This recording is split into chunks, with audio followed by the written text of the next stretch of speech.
VOA News, I'm Marissa Melton. The United Nations says well over 100,000 people are fleeing the Turkish military offensive in Syria.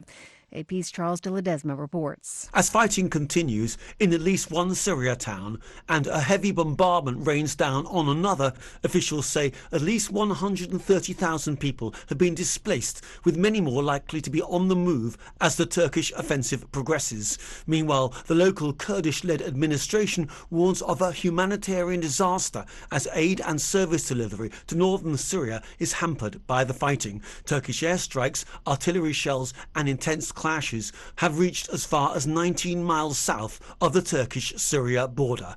I'm Charles de Ledesma. Meanwhile, AP's Julie Walker reports Defense Secretary Mark Esper says President Trump has ordered all U.S. troops in northern Syria to move south. Esper tells CBS has faced the nation. The conflict between Turkish forces and U.S.-backed Syrian Kurdish fighters had become untenable for the U.S. military. That led Trump to direct what Esper calls a deliberate withdrawal of American troops from the north. Esper says the forces were not ordered to leave Syria entirely.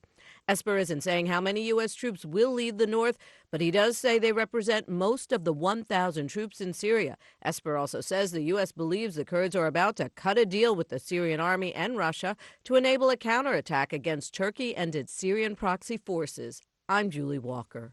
As the situation deteriorates, U.S. Treasury Secretary Steven Mnuchin on ABC This Week says Turkey is on notice. The United States is prepared to impose sanctions. We are ready to go on a moment's notice to put on sanctions. And as I've said, these sanctions could be starting small. They could be maximum pressure, which would destroy the Turkish economy.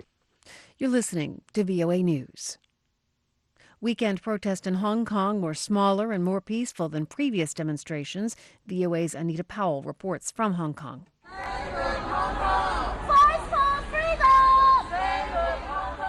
Fighting for peace.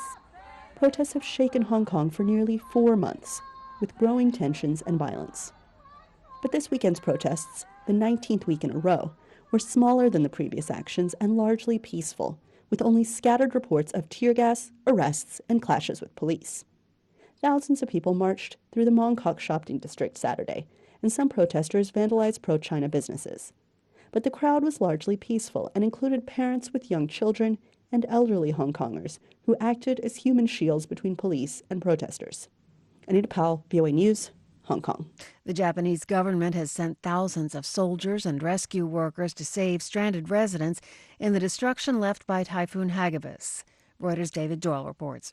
It was time to clean up in Tokyo on Sunday after Japan's worst typhoon in more than 60 years swept out to sea, leaving behind blue skies and a trail of destruction.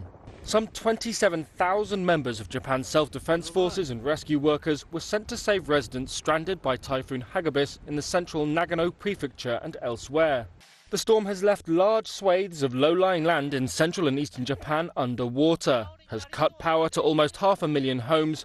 Prime Minister Shinzo Abe has offered his condolences to the families of those killed and said the government was working to save people's lives and property. That's Reuters' David Doyle reporting. Poland's Jarosław Kaczynski, head of the ruling Nationalist Party, declared victory in Sunday's parliamentary election in Poland. The ruling Law and Justice Party looks set to win a majority in the lower house of parliament. That's according to a private TV broadcaster relying on exit polls. Pakistan's Prime Minister Imran Khan held talks Sunday with leaders in Iran to formally begin a diplomatic offensive he says is aimed at defusing the escalating tensions with Saudi Arabia and the United States. Khan told a joint news conference after his meeting with Iranian President Hassan Rouhani that Islamabad will do its utmost to prevent a conflict between the two Islamic countries. Somali officials say 7 people were wounded after a mortar attack by al-Shabaab militants hit the area around Mogadishu airport on Sunday. The mortars landed on the heavily guarded area of the airport that houses the African Union and the United Nations mission in Somalia. Witnesses told VOA that 6 mortars were fired. I'm Marissa Melton. This is VOA News.